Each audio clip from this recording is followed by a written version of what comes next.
Hi, this is Cheryl St.Pierre. In this video, we're going to make this peekaboo rosette ring. I'll bring it up close so you can see a little bit better. For some reason, I can't really see in my phone, so I'm hoping I stay in focus for the video because the sun's glaring on the phone for some reason today. So I guess just different positions of the sun, and we just have to work with it. So for tools, what you're going to need for this is a ring mandrel, and I'm going to have links in the description of where you can, on Amazon, where you can get these. I recommend getting a stainless steel ring mandrel. If you get a steel one, they rust. If you get an aluminum one, they're not as durable for hammering, and sometimes you hammer quite hard on them. In this tutorial, we're going to be using a rawhide mallet, which won't damage a ring mandrel, but you still need the firmness of your ring mandrel, and you don't want to damage it. So that's important to get a stainless steel one. We're going to need flush cutters and chain nose pliers and round nose pliers. We're also going to be using a nail buff, and I'll have a link for these in the description as well. I'm hoping the US Amazon has them just like the Canadian Amazon does, because that's where I got this. And for supplies, all you need is, depending on what size you make, this is a pinky ring, so I've made it a size 4. So for a pinky ring, you would need 9 inches of 20 gauge, which is 0.81 millimeters thick. And I haven't worked out what it is in metric, but I'll have that in the description. If you're making a larger ring, you would probably want at least an inch more. You could start with 10 if you want, and we can trim. You can trim off the extra at the end if it's too long to work with. So, but let's move on and start making this ring. Now, it's always difficult for me to make rings on camera and stay in screen. So what you need to do is decide what size you're making. Let's say I'm making a size 5. And you want to find the approximate center of the wire and wrap around. Oh, you want to go a half size larger than what you're wanting to make, and you want it firmly tight on there, and you're going to wrap completely around. So you're coming back up, and you want to make sure that it's tight at the half a size larger than what you want at that point. So if it's gotten loose on you, just hang on to it like I am here.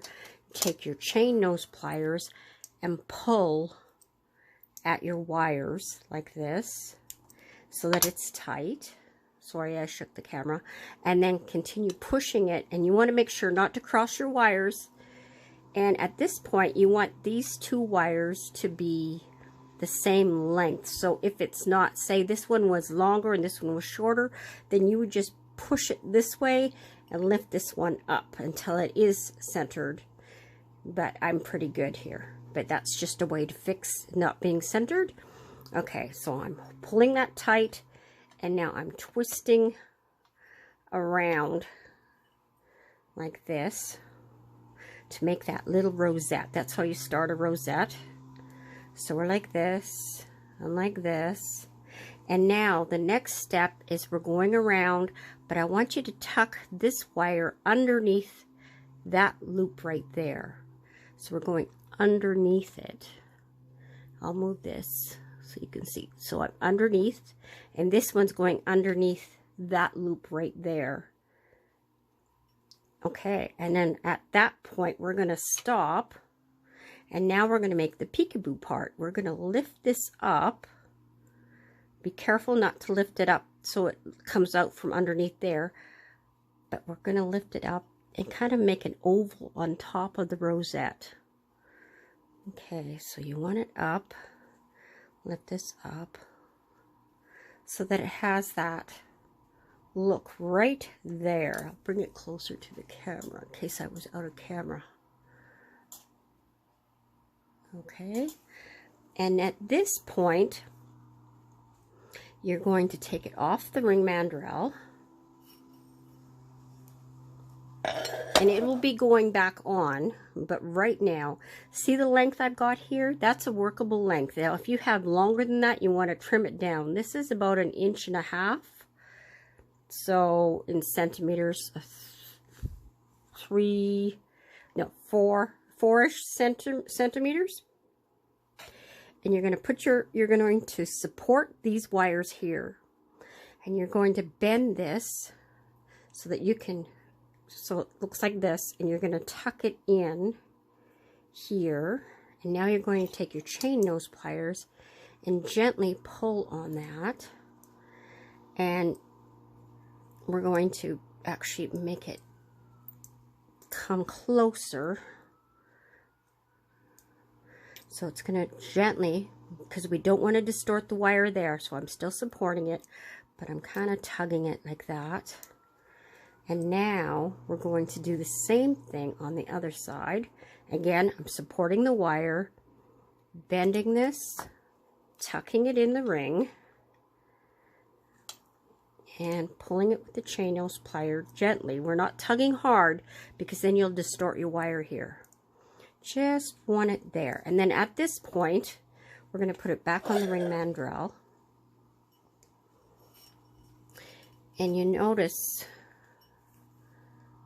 well, it hasn't gotten very much smaller, but it is a little bit smaller. So hopefully I didn't loosen the wires when I was working. So there's always a chance you don't get the size you want, but usually it's pretty good. So right now we're just going to straighten that wire out so it hugs, and then we're going to work harden it by tapping it. And when you do that, it tends to go to the size that you had. See, now it's back at size 5. Well, it was at 5.5 before, so that's not bad. It's a tiny bit bigger than 5. Not much, not enough to matter. Okay, so now I'm actually going to take the chain nose pliers and pull up a little bit more. Just snug that up because it's being supported by the ring mandrel. And at this point, we're taking it off the ring mandrel again. And we'll be putting it on one more time and work hardening it more. But right now, we're just doing the final. You need your flush cutters at this point. And I'm eyeballing it, but I want these wires to be 1 centimeter long.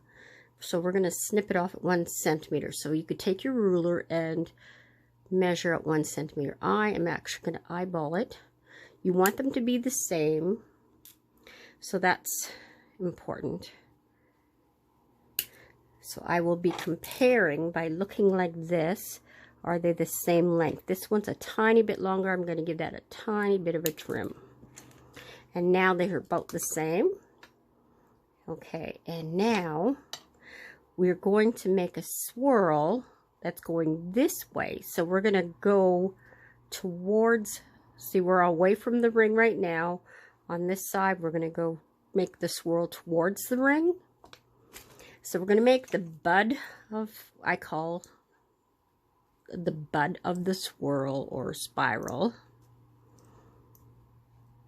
And I just give it a half swirl like that. Then I crimp it down. And this can be hard to do. It's hard for me to do on camera. I usually put it right in front of my eyes.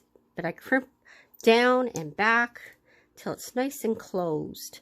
You can do your best. Get it as closed as you can. And then you're going to grab it and make your spiral. And if you have to do crimping to get there, then that's okay, because I do it too.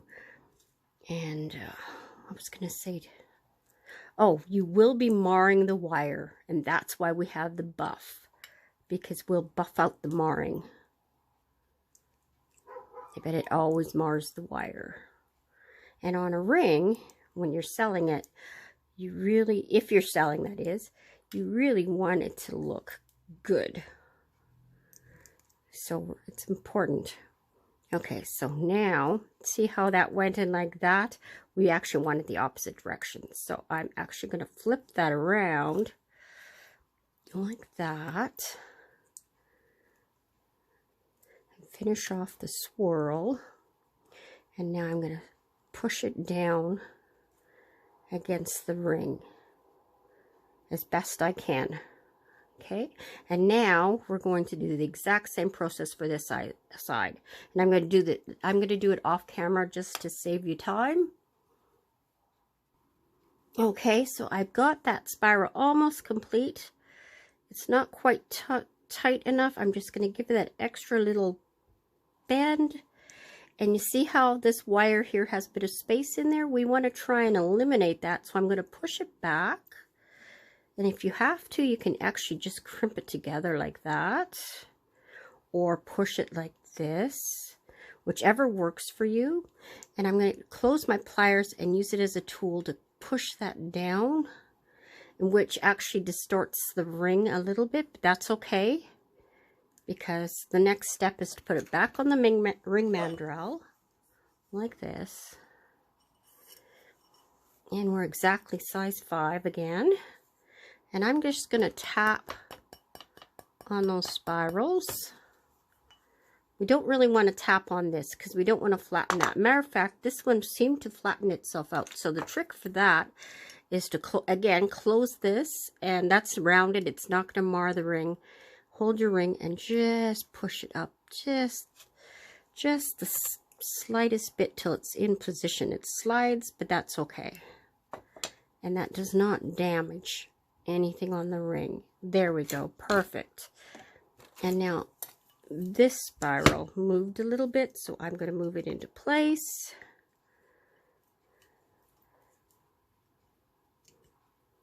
And scrunch that together.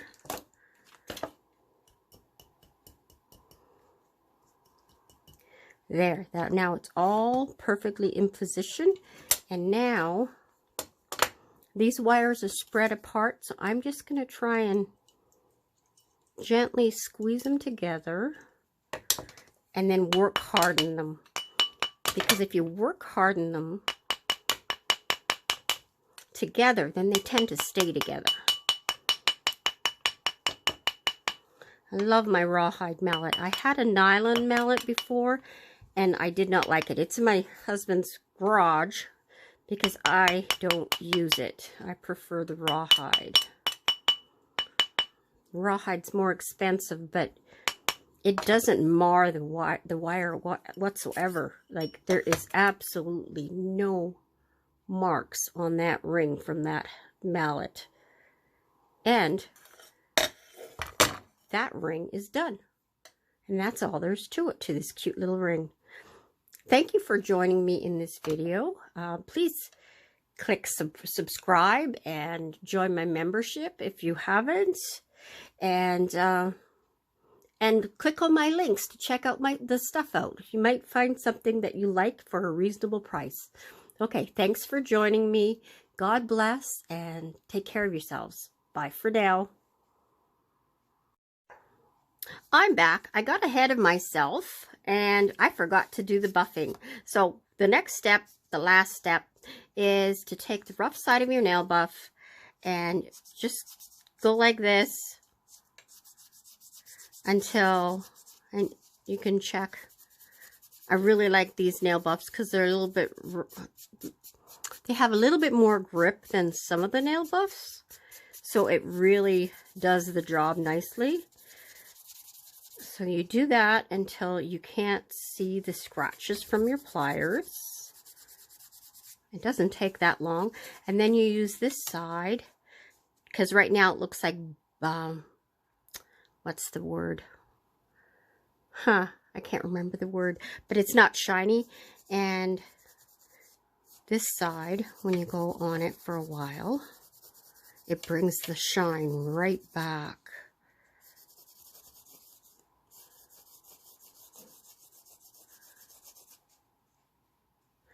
Not quite there yet.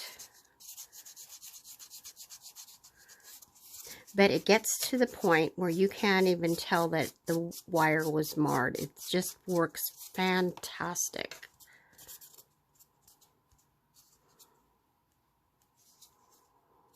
Every once in a while, it'll leave a scratch off the plastic, and then you just have to pick it off. I'm not sure why that happens, but it does. But it's okay. Comes off easy. Easy enough.